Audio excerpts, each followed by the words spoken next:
Bonjour et bienvenue sur notre chaîne Passion Marseillaise. Voici la conférence de presse en intégralité et mon avis en fin de vidéo. Bon visionnage à tous. Allez, on y va. Bonjour à tous. Nous sommes ici pour la présentation de Jean-Louis Gasset. Nous allons laisser la parole au président et ensuite nous passerons aux questions pour le coach et nous reviendrons ensuite pour 3-4 questions au président. Bonjour à toutes et à tous. Bienvenue, coach, Louis. Tout d'abord, je tiens à remercier le travail et l'homme, Gennaro Gattuso, que c'est quelque chose à laquelle je tiens à cœur. Quand il travaille avec de bonnes personnes et qui est venu dans un moment très difficile, c'est quelque chose que je tiens à lui remercier pour commencer cette conférence de presse. Il y a une chose importante, j'assume dans ce moment mes responsabilités comme président de l'Olympique de Marseille. Je tiens ma part de responsabilité sur la situation actuelle, il n'y a pas de doute. Mais c'est aussi un message que je vais faire passer, que c'est important qu'on va tout faire. Toutes mes équipes, moi personnellement, on doit chercher de faire le maximum possible pour arriver à réussir notre saison. Ça, c'est quelque chose d'important et dans lequel je tiens à le remarquer. C'est pour ça qu'on a pris la décision d'embaucher Jean-Louis. C'est quelque chose qu'avec la dynamique des résultats qu'on avait, il fallait prendre des décisions. Il fallait, selon notre opinion, changer la dynamique actuelle.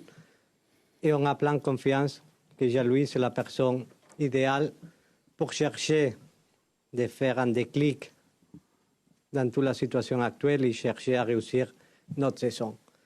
Pourquoi Jean-Louis? Ce n'est pas facile de changer pendant une saison. Encore, c'est-à-dire, il y a un changement au commencement de la saison. Changer quand il y a des parties de compétition, c'est toujours compliqué. Dans ce cas, dans le moment qu'on a pris la décision, on s'est fait toutes les questions de quel est le profil idéal pour chercher de changer complètement la dynamique. Il fallait quelqu'un qui connaît les championnats. Ça, c'est fondamental quand il change à la fin d'une saison. Il fallait quelqu'un avec de l'expérience et de la maîtrise du championnat à niveau tactique. Il fallait, parce que je tiens à dire ça, un changement complet dans la mentalité, un changement dans les têtes. Quelqu'un qui pouvait avoir dans ces moments les clés pour pouvoir réussir à transformer un groupe de personnes qui travaillent ensemble dans une équipe.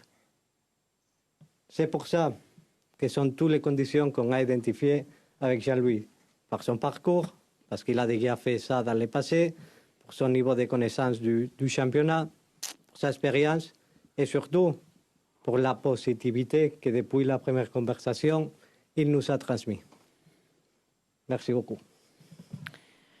Merci. Allez, on va démarrer, on va passer aux questions. Fabrice? Jean-Louis, bonjour. Fabrice Lamberti de la Provence. Quand vous avez quitté Bordeaux, dans une interview, vous aviez dit à vos agents que vous vouliez plus sauver des clubs, que vous aviez besoin d'autre chose. Qu'est-ce que c'est qui vous a fait accepter le challenge marseillais alors que la situation est extrêmement compliquée? L'excitation. J'ai regardé le match du dimanche et je cherchais à comprendre. On se met dans la tête de tout entraîneur. J'ai vu la conférence de presse de Gennaro, quelqu'un pour qui j'ai beaucoup de respect. J'adorais le joueur, j'aime l'homme. Et quand je l'ai vu dire que son équipe n'avait pas d'âme ou qu'il avait plus les clés, je me suis revu, ça arrive dans la carrière où vous avez l'impression de plus savoir. Et sur ça, on m'a appelé pour me demander si j'acceptais sur 4 mois de de changer la situation, de bien finir la saison, de remettre Marseille au niveau où il doit être. Ça m'a paru un challenge possible, parce que je trouve que l'effectif est de qualité. La seule différence avec mes autres expériences, c'est qu'il n'y a pas de mercato. Que ce soit à Montpellier ou à Saint-Étienne, chaque fois on arrivait à faire venir de 3 amis, entre guillemets, des joueurs pour qui on avait beaucoup de considération. Là, il n'y a pas de mercato. Donc il faut faire le mercato à l'intérieur du groupe actuel. Ça veut dire qu'il faut travailler sur le psychologique avec des gens pour comprendre pourquoi aujourd'hui ils ne sont pas ou moins performants. Et donc l'excitation est encore plus grande. Michel. Bonjour Monsieur Gasset, bienvenue à l'OM. Vous l'avez dit vous-même, Gennaro Gattuso, il a dit, hein, c'était fort, il n'avait pas les clés.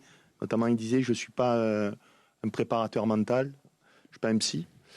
Sur quel levier vous allez essayer en 48 heures pour transformer l'équipe qui prend des buts régulièrement en fin de match, qui prend des buts 5 minutes après en avoir marqué un? Et c'est ça qui cristallise et qui montre régulièrement les problèmes de cette équipe. Est-ce que ça va être une sorte de méthode dure ou au contraire de la discussion? Quels vont être vos mots en 48 heures? Ils ont commencé. Ils ont commencé ce matin. J'ai vu le groupe avec le président. Le président en parlait. Puis moi, j'ai dit pourquoi j'étais là. Qu'est-ce que j'avais réussi avec des groupes moins forts. Dire que le mental dans la vie, c'est 80% de la performance. Qu'ils avaient tout, la vie était belle. C'était des joueurs professionnels, ils gagnaient de l'argent. Ils étaient à l'Olympique de Marseille. Qu'il fallait juste faire un peu plus chacun. Chacun. Faire un petit peu plus. On va commencer doucement. Que chacun se regarde dans la glace. Au lieu de dire on joue à 3 ou on joue à 4 ou on joue à 5. Non. Chacun se regarde. Quand vous prenez des buts comme vous prenez, le système n'existe pas. C'est des erreurs individuelles et souvent après la 90e minute, que ce soit au Shakhtar ou que ce soit à Brest. Donc c'est mental.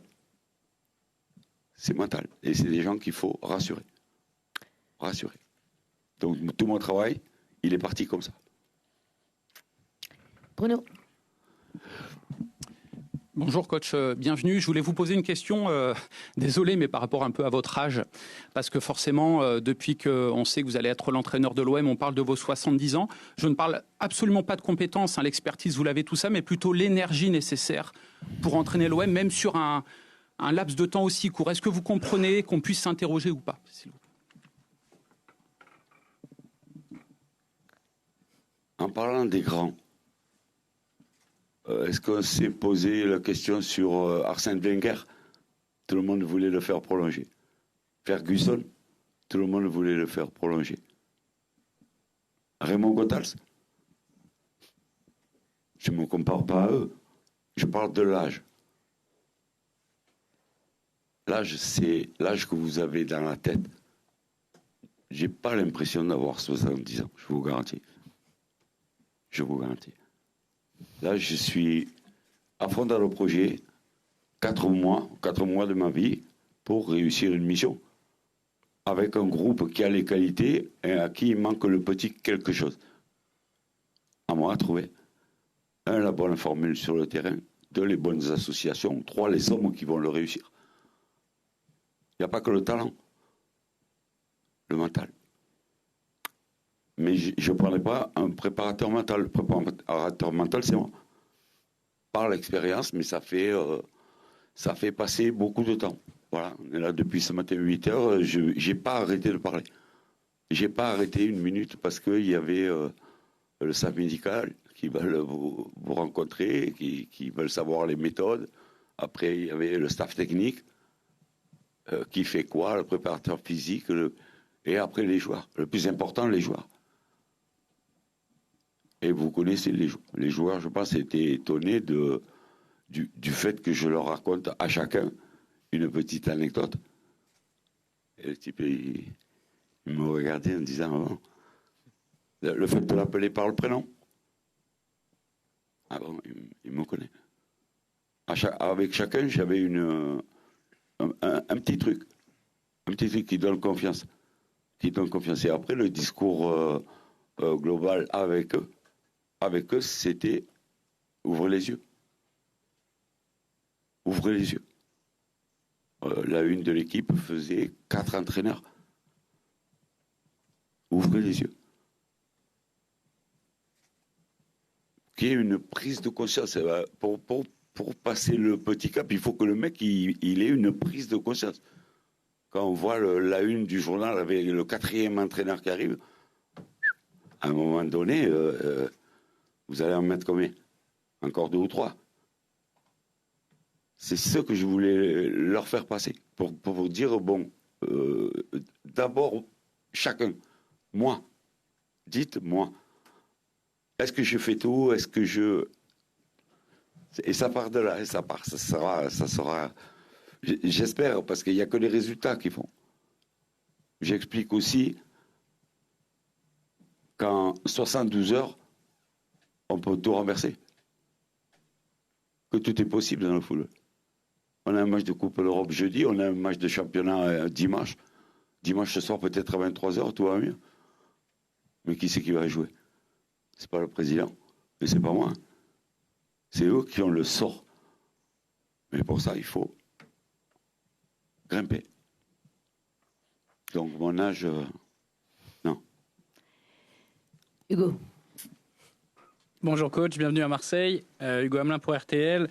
Vous avez dit remettre l'Olympique de Marseille à sa place. Est-ce que vous vous êtes fixé des objectifs? Est-ce que la direction vous a fixé des objectifs? Et c'est quoi remettre l'OM à sa place alors qu'il reste 12 journées de championnat? Ben, déjà, c'est faire un bon parcours en Coupe d'Europe. Contre le Shakhtar, qui est une très bonne équipe. Attention, c'est une très bonne équipe, avec des difficultés. C'est d'autres difficultés que nous. J'en ai parlé ce matin avec les joueurs. Des difficultés du Shakhtar. Et en championnat, retrouver une place plus alléchante qu'une 9e place. Ce qui est tout à fait possible quand même. On ne demande pas l'impossible. On ne demande pas de... Ça me paraît très cohérent et dans les cordes de tout le monde, si tout le monde retrouve son niveau et que tout le monde fait l'union sacrée. C'est ça le problème. C'est ça. C'est que tout le monde dise c'est possible. C'est vrai qu'on est dans une période où les résultats sont moyens, mais dans la vie, tout est possible. Mais ceux qui vont renverser la vapeur, c'est les joueurs. C'est les joueurs. S'ils prennent conscience que c'est des bons joueurs, mais que pour le moment, ils n'en font pas assez. Flo. Oui, Jean-Louis, bonjour. Florent Germain de RMC. J'avais 2 petites questions, s'il vous plaît. Est-ce que donc vous venez pour un contrat courte durée de 3-4 mois avec aucune perspective que ça continue, ou est-ce qu'il y a une petite carotte peut-être avec des objectifs en interne si jamais vous les atteignez? Est-ce que vous avez en tête de pourquoi pas poursuivre l'aventure? Je vis l'instant. Je vis l'instant. On m'a demandé de réussir un pari, je vis le pari. Là j'ai 70 ans. D'accord? Mais je vis l'instant, je kiffe. Comme disent mes petits. Je kiffe l'instant et après on voit. Et autre question, Jean-Louis, je pense qu'il faut la poser maintenant parce qu'après les matchs vont s'enchaîner, l'actu de l'OM, etc. Vous, comment vous avez surmonté cette Coupe d'Afrique des Nations avec, donc, on le sait, le fait que vous soyez mis en retrait après la phase de poule, mais quelque part, les joueurs que vous avez coachés ont eu le bonheur de soulever le trophée. Voilà, comment vous l'avez vécu? Comment vous allez? Est-ce que cette aventure aussi marseillaise, c'est le meilleur remède pour un peu tourner la page? Alors, la CAN, J'ai travaillé 2 ans avec la Côte d'Ivoire. Pareil, un président qui m'avait fait confiance. Il m'a dit, on organise la CAN. J'ai travaillé pendant 2 ans pour créer un groupe, pour dégager les anciens, dégager les joueurs qui devaient amener un plus et surtout trouver des pépites du football ivoirien. J'ai passé 2 ans magnifiques. La compétition a démarré par le match d'ouverture où on a gagné 2-0. Et ensuite, on a eu un trou de 5 jours. Comme quoi, en 5 jours, tout va très vite. Et on a perdu le 3e match 4-0. Où j'ai senti une humiliation. Et j'ai dit au président, je ne peux pas accepter un truc comme ça. Pourtant, je savais que dans la sélection que j'avais faite, j'avais pris des joueurs blessés qui devaient revenir qu'après les quarts de finale, que ce soit Sébastien Haller, que ce soit Simon Adiegra. Je savais qu'on allait un petit peu souffrir, mais là, une humiliation comme ça. J'ai pensé, c'est un feeling, que c'était la meilleure décision de démissionner.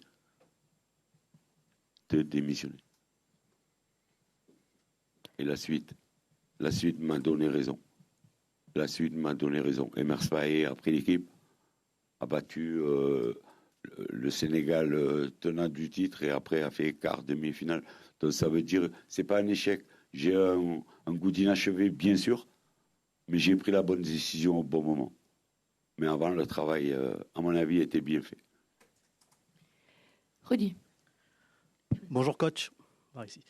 On le sait, ici à Marseille, il y a toujours beaucoup de pression, notamment pour les entraîneurs. Est-ce que vous pensez que c'est plus difficile de faire votre métier ici et comment vous appréhendez tout ça? Je sors de la Côte d'Ivoire. Je peux vous dire que je sais qu'ici elle est forte, mais c'est une ville. Là, c'était un pays. D'accord? Donc, quand on épouse ce métier, il faut qu'on vive avec la pression, mais il faut pas que ça vous inhibe. Il faut que ce soit une motivation de réussir un challenge. Et au final de votre vie, vous aurez fait X challenge et combien vous en aurez réussi. Abi. Jean-Louis, bonjour. Ça va? Bienvenue. Il y a longtemps. Oh, dis-moi, tu as ton diplôme de psychologue là, pour rire? J'ai oublié le survêtement et j'ai pris une blouse. Alors, tu as dit que tu les as vus ce matin, tu leur as parlé, je sais que tu les connais par cœur, tu connais leur système, tu connais où ils jouent, tu les connais pratiquement tous puisque tu leur as raconté des petites histoires pour les décontracter. Est-ce que tu crois que ce groupe, tu vas pouvoir réaliser la mission que te donne le président, à savoir aller le plus loin possible en Coupe d'Europe, mais surtout d'arriver, au début c'était la Ligue des Champions, ensuite c'était l'Europa League. Est-ce qu'on va se rapprocher de ce podium?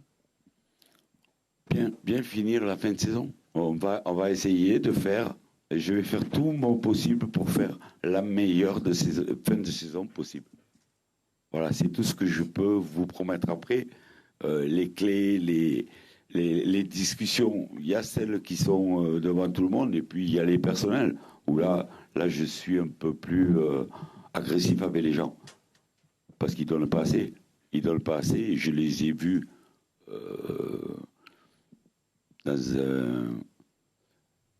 un passé récent être beaucoup plus forts. Là, on dirait qu'il y a deux solutions. Soit ils se la racontent, mais ça suffit. Ils disent que ça suffit, alors que ça ne suffit pas. En tête-à-tête, c'est beaucoup plus vif. Devant tout le groupe, il faut rassurer, mais en tête-à-tête, c'est plus saignant. Bruno. Oui, deux petites questions, s'il vous plaît. Quand est-ce que l'OM vous a contacté exactement? Et est-ce que, par rapport à tout ce que vous avez pu dire, le fait peut-être de ne plus reprendre de club, ainsi de suite, en cours de saison, est-ce que vous avez été peut-être surpris? Est-ce que vous avez un petit peu halluciné qu'on puisse vous contacter pour cette mission-là, s'il vous plaît, déjà? Et est-ce que vous avez peut-être hésité ou pas du tout? Voilà. J'ai été contacté dimanche vers 23h30. D'accord? Et on m'a laissé la nuit de réflexion. Ça a été très bref. Donc dimanche matin, il fallait que je dise je viens ou je ne viens pas. J'ai dit je viens. Non, non, non, non. Je n'ai pas dit ça. Il fallait une nuit de sommeil. Il fallait que je rencontre ma famille, mes enfants, ma mère, pour parler avec, pour dire bon voilà. Et tout le monde sait que c'est le football qui véhicule ma vie et que c'est les challenges qui me font avancer. Et plus ils sont durs, et plus j'y vais. Voilà, je veux finir ma vie en n'ayant aucun regret. Aucun regret. Et celui-là, il est encore plus beau. Et ensuite, je voulais savoir, parce qu'avec votre immense expérience, Marcelino a eu du mal à faire gagner cette équipe.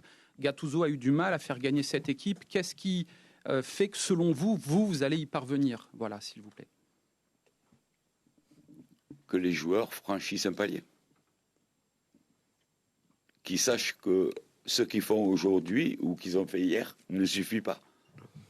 Quand on est l'Olympique de Marseille, on doit faire beaucoup plus. C'est tout.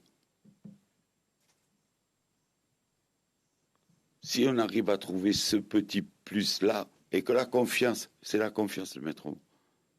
C'est la confiance. Mais c'est surtout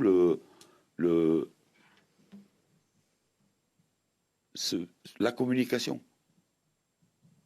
Il doit y avoir des gens qui prennent le leadership, qui doivent amener des gens qui doutent un peu plus haut, et ça fait boule de neige. Alors, combien d'équipes on a vu se refaire la santé en un mois? On a des exemples. On a des exemples. Tout existe dans le football, surtout ne pas lâcher. Surtout ne pas lâcher et y croire. Et croire que en 4 jours, on peut déjà avoir mis le pied à l'étrier pour faire une bonne fin de saison. C'est possible. Michel. Jean-Louis, vous avez dit que ce matin, vous avez parlé aux joueurs. Vous ne pouvez pas tout faire en quelques heures, mais d'abord, comment vous avez senti le groupe? Est-ce qu'il est traumatisé un petit peu? Est-ce qu'il a peur du vélodrome, etc. Et est-ce que vous avez parlé aussi avec les cadres, comme Paul Lopez, ou certains qui sont blessés, comme Rongier, Verretou, pour savoir un petit peu où était le mal dans l'équipe? Je ne peux pas vous dire mon emploi du temps de ce matin. Je vous dis, il va me falloir du citron pour de la tisane ce soir pour avoir. Mais bien sûr que j'ai parlé avec le maximum de gens. Mais sachez que même les gens qui travaillent dans les bureaux sont importants. D'accord? Donc il faut aller dire bonjour à tout le monde. Et après, prendre 5 minutes avec les joueurs importants. Mais il y a des joueurs qui peuvent et qui vont devenir importants.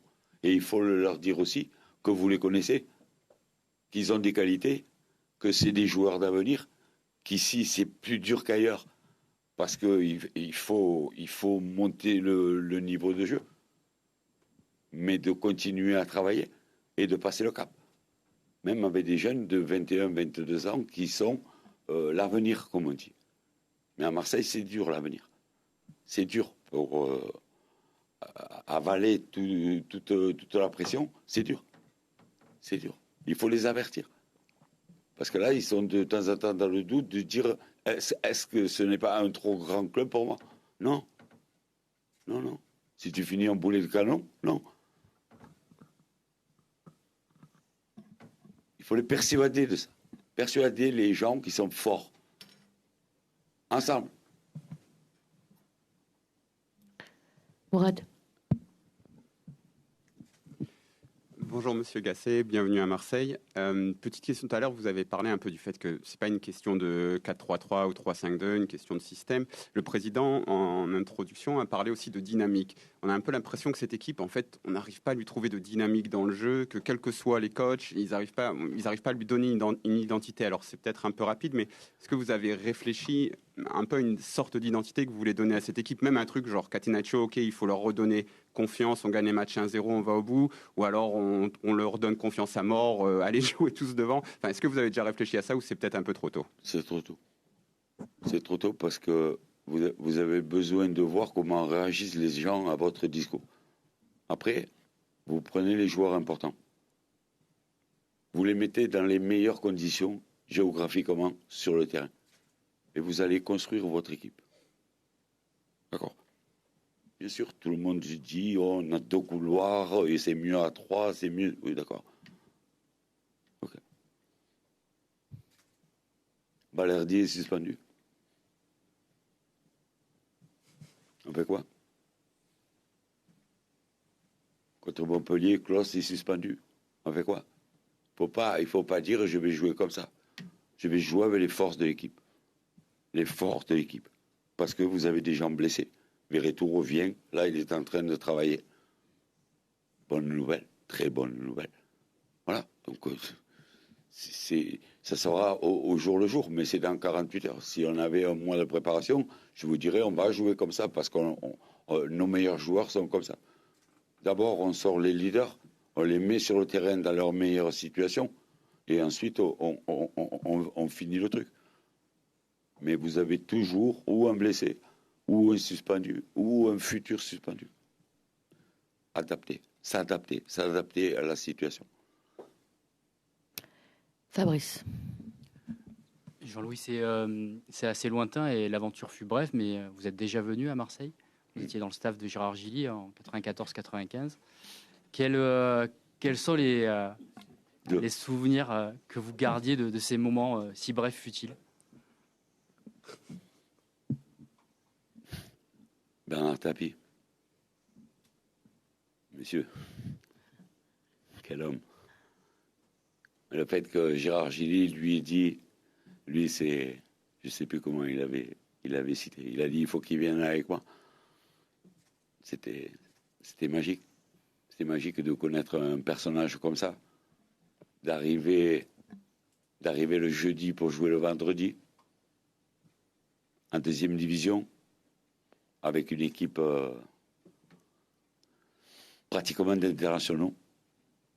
Barthès, Casoni, Dib, Cascarino, Ferreri, Jean-Christophe Marquet, que j'ai vu l'autre fois, Amada Jambé,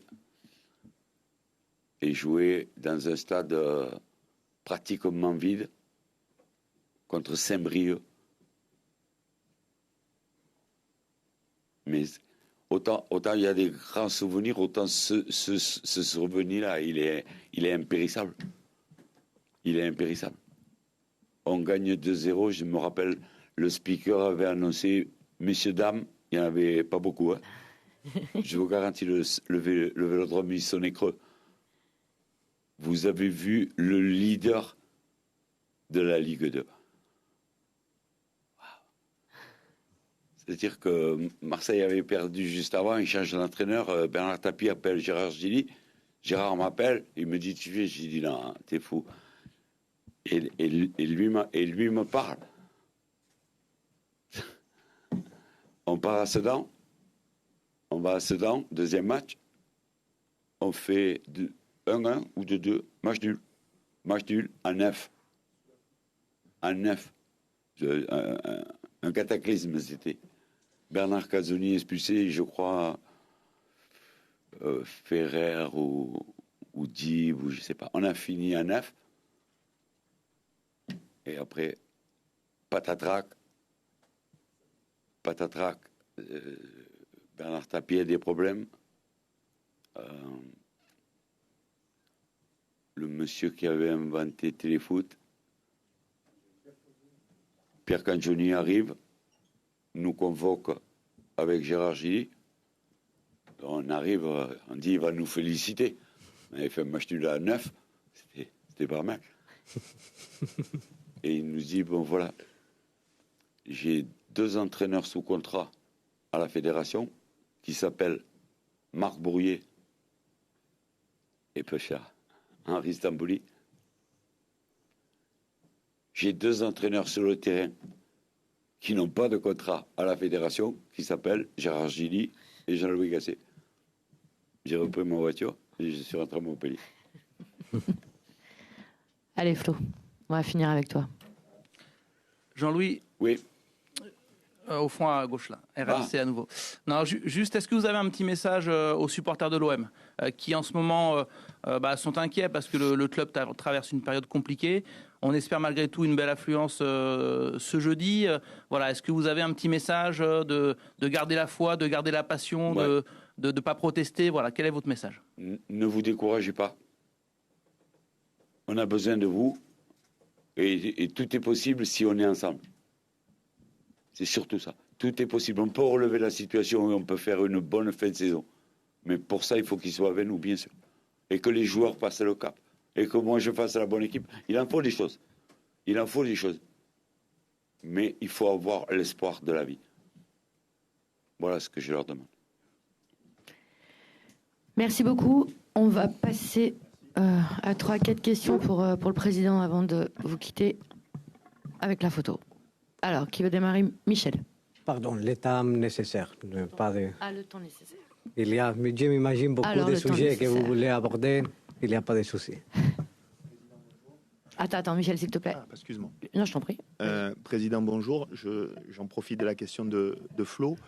Est-ce que vous avez aussi un message aux supporters? Parce qu'on sait qu'ils sont remontés. Est-ce que vous craignez jeudi, que le vélodrome, qui doit être un atout, ça soit peut-être compliqué pour les joueurs, pour Jean-Louis, etc., pour une première? Est-ce que vous l'avez impacté, ça, dans la préparation du match? Bonjour. La chose la plus importante, toujours, c'est qu'un supporter, toujours, il a la raison de faire sortir ses émotions. Ça, c'est un clé dans le football et tout le monde qu'on signe un contrat dans le football. Tu dois accepter toujours ça. Je crois que c'est une des règles de football quand tu fais les joueurs, quand tu fais l'entraîneur, quand tu fais les dirigeants. Ça, c'est quelque chose d'important. En même temps, c'est que je ne me considère pas à demander des choses. Non, c'est nous, comme institution, dans ce moment, qu'on est en dette envers nos supporters et à chercher de donner de l'espoir. C'est l'espoir. Après, comme j'ai dit dans la dernière conférence, sont les actes qu'on fait qui te portent à avoir un certain type de message. C'est important, mais pour nous, de ne pas avoir crainte, de ne pas avoir peur. C'est quelque chose pour nous d'important. On doit ramener avec nous nos supporters, spécialement parce que le football, et surtout ici à Marseille, c'est quelque chose lié à la passion. Si tu donnes, tes supporters vont toujours te donner. Si tu ne donnes pas, je comprends la passion qu'il y a dans cette ville, comment les choses ils vont vite dans tous les sens, mais en même temps, c'est normal qu'ils nous demandent plus parce qu'on peut faire plus. Bruno. Pablo, bonjour. Mehdi Benassi a parlé dimanche soir à la télévision, sur 2 télévisions. Il a eu des mots assez forts envers notamment Jonathan Klaus. Hier, il y a eu le communiqué du syndicat des joueurs qui a l'OM, comme on dit, un peu en ligne de mire. Est-ce que ça a créé un peu des soucis au club? Voilà. Comment gérer tout ça, s'il vous plaît? Parce que c'est quand même très très rare ce qui s'est passé, et aussi près d'un match en plus. Il y a 3 questions en un. Je commence pour une chose que c'est important. Mehdi Benatia, c'est mon conseiller sportif et j'ai pleinement confiance en Mehdi Benatia. Sans aucune fissure, et c'est quelque chose que c'est une personne que c'est qu'il est en train de nous donner ici à l'intérieur du club, c'est une chose très importante. Comme pour chercher de faire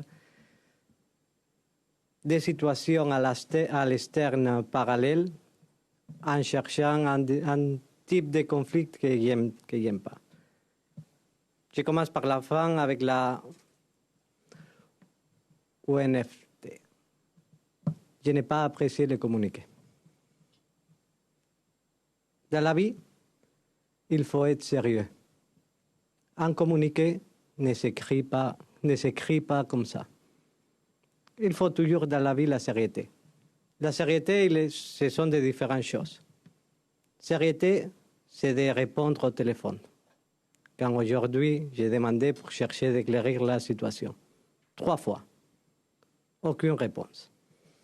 Sérieuxté, dans la vie, c'est de chercher d'écouter tous les partis, parce que dans la vie, il n'y a pas une seule vérité d'un côté. Il y a toujours tous les types de circonstances pour te faire une opinion.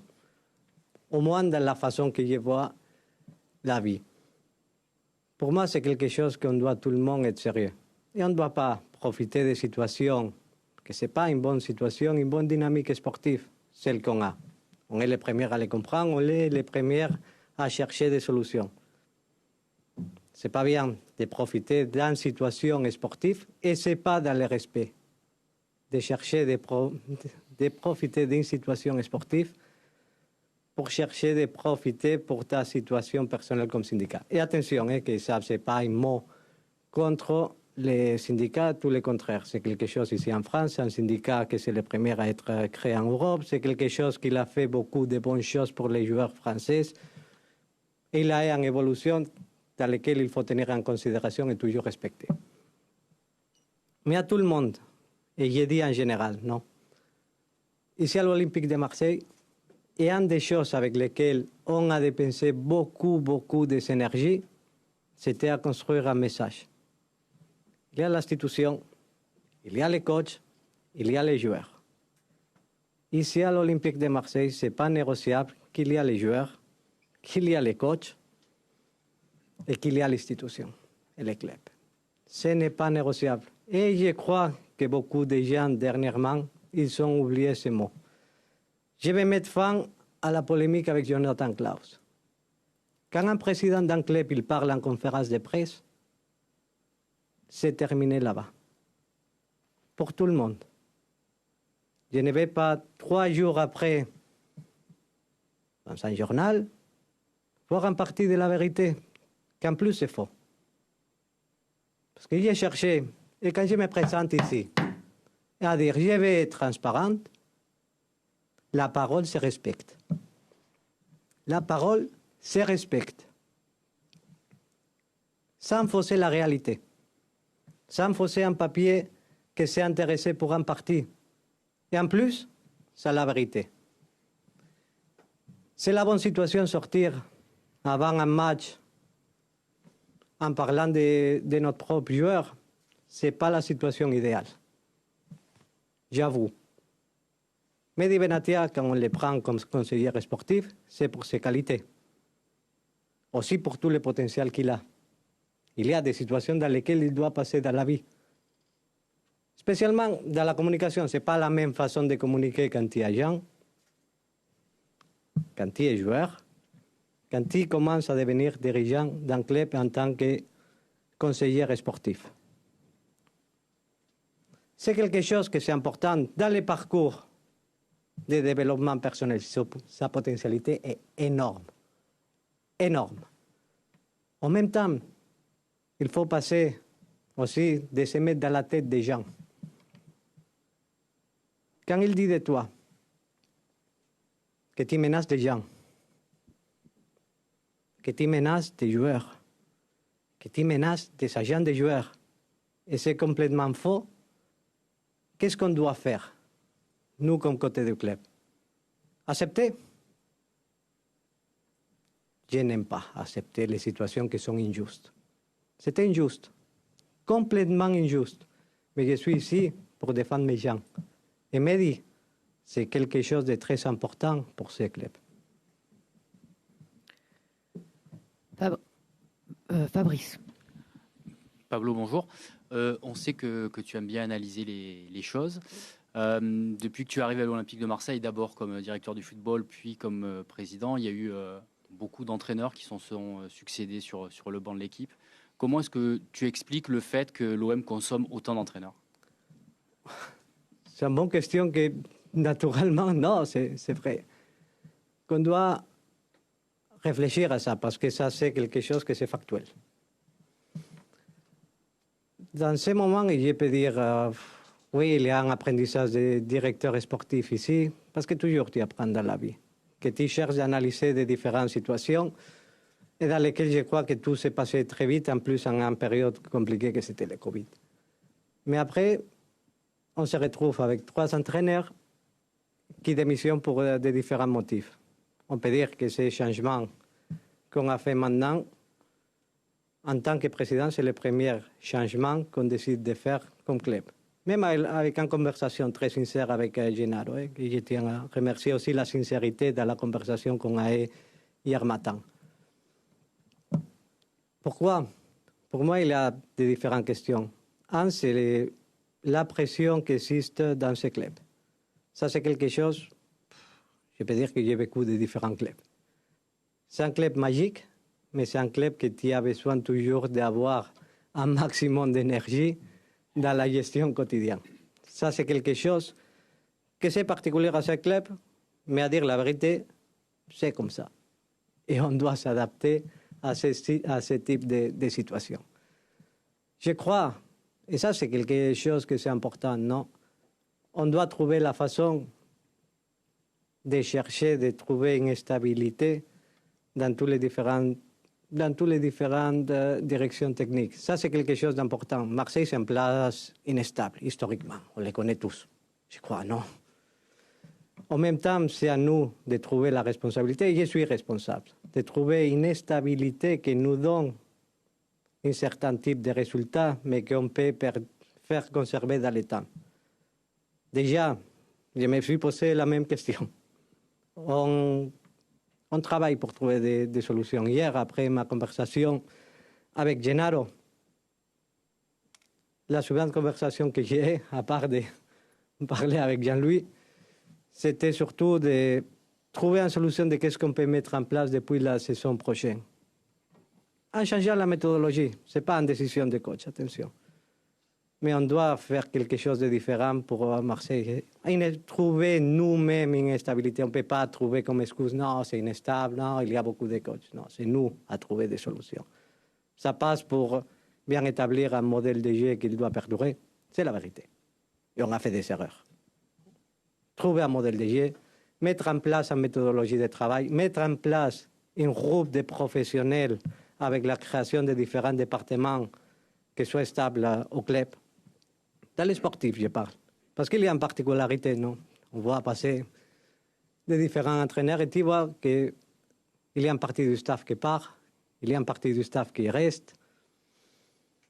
Il faut trouver une stabilité, que les clubs aient une stabilité. C'est ça que ça va nous porter à avoir un modèle de jeu. C'est ça que ça va perdurer dans le temps. Je crois que ça, c'est une question que c'est très important pour notre avenir et dans laquelle on travaille déjà.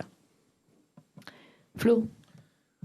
Pablo, bonjour. Je voulais vous poser une question, et avoir votre réaction, votre vérité sur ce qui se dit, ce qu'on entend ci et là, sur le fait que le choix de Jean-Louis Gasset était un choix de Stéphane Tessier, directeur général de l'OM, et que vous étiez un petit peu en retrait sur ce dossier-là.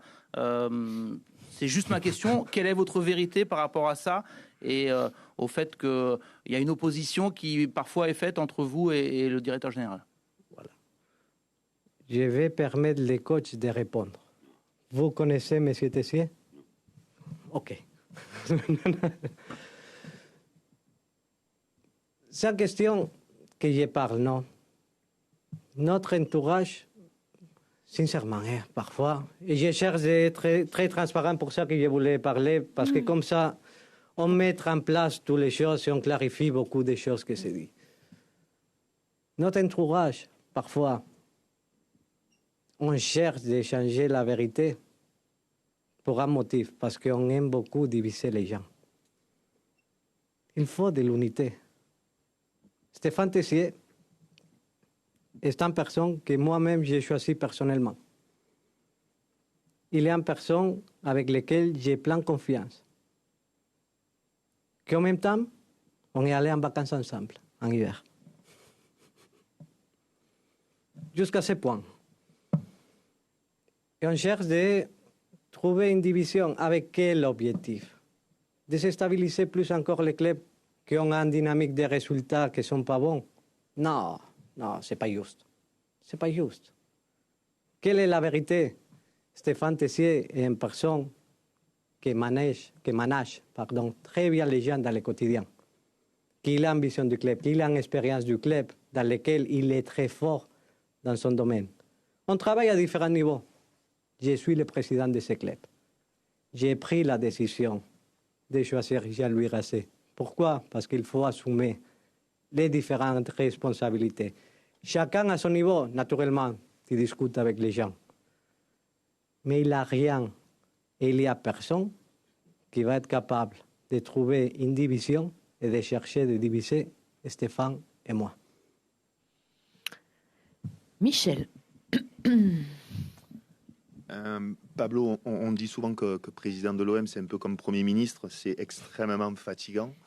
Vous, ça fait 3 ans que vous êtes là. Il y a quelques semaines, vous avez dit que vous aviez encore l'énergie. Est-ce qu'avec tout ce qui se passe, est-ce que vous êtes encore là, présent, un peu comme Jean-Louis, hyper motivé? Vous n'avez pas 70 ans, mais vous avez moins de 40 ans. Mais on a l'impression qu'en 3 ans, vous avez quand même vieilli. Est-ce que vous êtes toujours prêt au combat et jusqu'à quand? C'est normal la pression ici du club et que finalement, il y a des différentes vérités.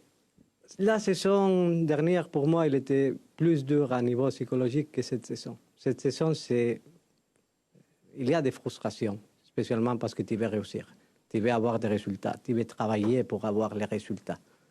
La saison dernière, pour moi, ce n'était pas juste en beaucoup de choses. Non? Je parle de cette division dans les moments négatifs aussi, il y avait des divisions dans les moments positifs. J'ai beaucoup d'énergie. Sincèrement, maintenant, j'ai beaucoup d'énergie. Il y a des moments avec frustration. Après, Shakhtar Hambourg. Brest encore, que tu prends les buts. Cette saison, ce n'est pas facile à niveau psychologique pour tout le monde. Parce que finalement, ce sont beaucoup de coupes dures, mais que c'est le monde du sport. Ma détermination est claire. Avec un objectif fondamental. Chercher de réussir à bien finir notre saison. Et faire le maximum avec tout le monde. Chercher de canaliser toutes les énergies de tous les salariés du club pour chercher de complètement changer notre dynamique actuelle. Ça, c'est l'objectif numéro 1. L'objectif numéro 2 est en analysant toutes les erreurs commises qu'on a fait. Numéro 2, avoir la détermination de chercher de construire quelque chose ici qui soit stable. Ça, c'est très clair. À niveau d'institution, qu'on a fait beaucoup d'améliorations. À niveau de mettre des règles. À niveau sportif aussi. Il y a des erreurs, oui. On va continuer à les commettre, oui. C'est la vie. C'est comme ça. Mais on doit travailler très dur pour chercher de trouver un modèle, un club qui arrive au résultat. Ce que j'aime, c'est de pouvoir réussir ici à créer quelque chose qui soit identifiable, avec des règles, avec des respects de l'institution, avec beaucoup de résultats sportifs. C'est ça que c'est ma énergie. Bruno. Je me permets un peu d'insister, Pablo, mais c'est vrai qu'on entend Longoria est en fin de cycle, Longoria est fatigué, ça fait 3 ans, ainsi de suite. Il y a encore, et on en a parlé, 5-6 mois, les supporters voulaient vous voir 10 ans ici. Parce que Longoria, c'était le super président. Aujourd'hui, c'est plus compliqué pour vous aussi, parce que la saison sportive est compliquée. Vous serez encore, par exemple, le président de l'OM la saison prochaine. C'est votre idée, comme vous venez de le dire, tant que vous n'avez pas fini votre travail quelque part? Je le disais dans les moments positifs, et j'ai dit la même phrase dans maintenant que la dynamique n'est pas laquelle qu'on s'attend. Ta crédibilité vient des résultats sportifs. Quand il n'y a pas de résultats sportifs, c'est normal d'être en question. Et je suis le premier que je me mets moi-même tous les jours en question. Pour une question d'autosuffisance. Il y a une situation aussi, quel est l'avenir? Est-ce que je serai ici? Oui, j'aime bien être ici. J'aimerais continuer. C'est ça que je souhaite. Mais en même temps, et je l'ai dit dans une interview, je me rends compte qu'il y a beaucoup de personnes qui me connaissent, qu'ils parlent de comment je suis, de comment je reste. Même hier, ils m'ont passé un ami, ils m'ont dit, ils ont fait une vidéo qu'ils parlaient que tu es très tendu dans les loges. Avec tout le respect, j'étais tendu quand je suis arrivé à ce club. Dans ce club, j'étais en turbulence continue dans les tribunes. Maintenant, je suis dans la tribune à côté de ce que j'étais quand je suis arrivé au club, je suis Randy.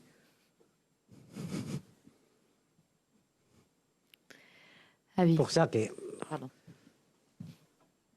je ne sais pas l'objectif, mais en même temps, je me rends compte qu'il y a beaucoup de gens qui parlent à mon nom qui ne me connaissent pas.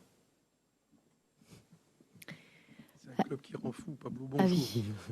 J'ai deux petites questions. La première, tu as dit stabilité, on va faire en sorte que ça soit stable. Tu prends Jean-Louis pour 4 mois. C'est pas très stable. Est-ce que ça veut dire que tu vas le replonger? Deuxième question, l'invisible, c'est ma courte. Est-ce que tu as parlé du changement? Il doit être au courant, je suppose, même s'il y a décalage horaire. Qu'est-ce qu'il en pense? Voilà. On toutes les deux questions et on prend un envers l'autre. Pardon, Jean-Louis, que je vais être long, mais il faut bien expliquer toutes les situations. Il y a une situation que c'est très clair. On parle de stabilité. Il faut être pragmatique dans les moments. 2 tiers de la compétition, tu as besoin du pragmatisme, si tu veux changer. Et l'objectif et la responsabilité à tous nous, parce qu'on est à l'Olympique de Marseille, c'est de jamais dire la saison, écoutez, c'est une saison que ça va mal se finir. Ça ne va pas. Ça ne va pas avec cette institution. Parce que si on veut l'excellence, on doit faire tout le monde le maximum pour nous regarder dans les miroirs et dire on a fait le maximum possible pour chercher de réussir cette saison que c'est compliqué. Ça, c'est le premier message. Avec Franck McCourt, et je vais être clair, parce que sinon, chaque 4 conférences de presse, vous me demandez pour Franck, comment ça se passe, les relations, et je l'ai dit beaucoup de fois. Un club de football, il n'a pas un seul modèle de propriétaire. Il y a des propriétaires qui vont à tous les matchs. Il y a des propriétaires qui vont jamais au match. Il y a des propriétaires, et j'ai vécu ça dans des différents clubs. Sassuolo, c'était un exemple de stabilité. Bon, cette saison, et je souhaite que ça va revertir aussi la situation de Sassuolo pour tous les amis qui y là-bas. Quand le docteur Squincy, l'anima, était au club, sincèrement, on ne le voyait jamais. Et personne ne s'est posé la question. Quand on était à la Juventus, le propriétaire de la Juventus, c'est le holding familial. On ne connaissait pas les gens qui étaient au holding. Si connaissait son président, que dans ce cas, c'est un membre de la famille. Il n'y a pas un modèle standard. Qu'est-ce qu'il y a à dire? Que notre modèle, c'est un modèle où on a un propriétaire. Et dans ce cas, c'est le groupe McCourt, qui est représenté pour une personne physique avec Franck, qui l'est engagé, parce que je parle avec lui toutes les semaines. Après, on a un conseil de surveillance dans lequel on parle 4 heures par semaine. Jamais dans aucun club où j'ai travaillé, il y a la relation entre les directoires et les conseils de surveillance avec tellement de temps par semaine. Ça parle beaucoup d'engagement des gens, parce que je m'imagine qu'à l'intérieur du holding, il y a des différentes choses à faire et des autres activités. Mais dédier 4 heures par semaine à connaître l'actualité du club, les stratégies, etc., c'est quelque chose que jamais j'ai vu dans le monde du football. C'est invisible, c'est absent, c'est un modèle de faire dans lequel la présence sont 4 heures de conversation par semaine pour savoir comment il va la gestion du club et s'intéresser au club. Il y a aussi un dernier point sur la choix, comment il était le décalage. On a discuté pendant 1h30 la nuit de dimanche à lundi pour analyser la situation. On a discuté lundi matin, pendant tous les matins, pour partager l'information et quels sont les choix qu'on allait faire. Ça s'appelle de l'engagement. Au moins dans ma vie. Merci à tous. Merci. On va faire la photo. Oui, bien sûr.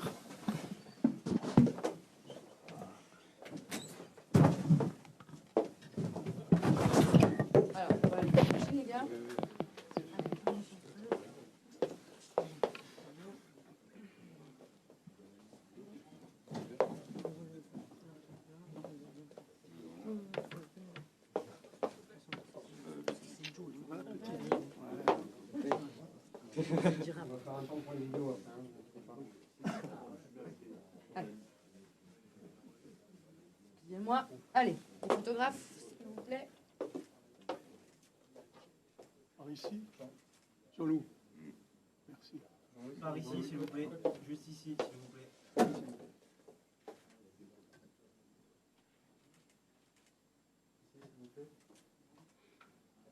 C'est bon, messieurs, on va laisser. Pour les caméras, s'il vous plaît. Les caméras, s'il vous plaît. On va laisser passer les caméras.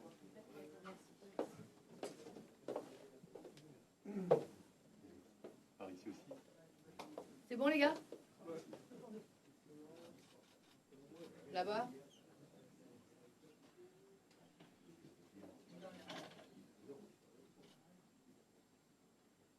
C'est bon? Une dernière, Flo? Allez, merci beaucoup. Merci. Merci. Merci.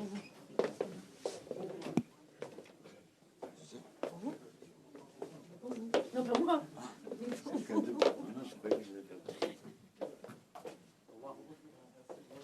Merci. Je souhaite la bienvenue à Jean-Louis Gasset. Ce n'est pas l'entraîneur que j'aurais voulu, mais vu le projet je m'attendais pas à mieux, donc soyons derrière lui. En ce qui concerne Longoria et la direction, je préfère ne pas m'exprimer car son discours ne passe plus avec moi. Je l'ai soutenu longtemps, mais là j'en peux plus de sa gestion. Espérons qu'il laisse pas le club en ruine comme à Valence. Allez l'OM et à bientôt sur notre chaîne Passion Marseillaise. Pensez à vous abonner, like, commenter et partager. Ça fait toujours plaisir. Allez l'OM et à bientôt hors notre chaîne Passion Marseillaise.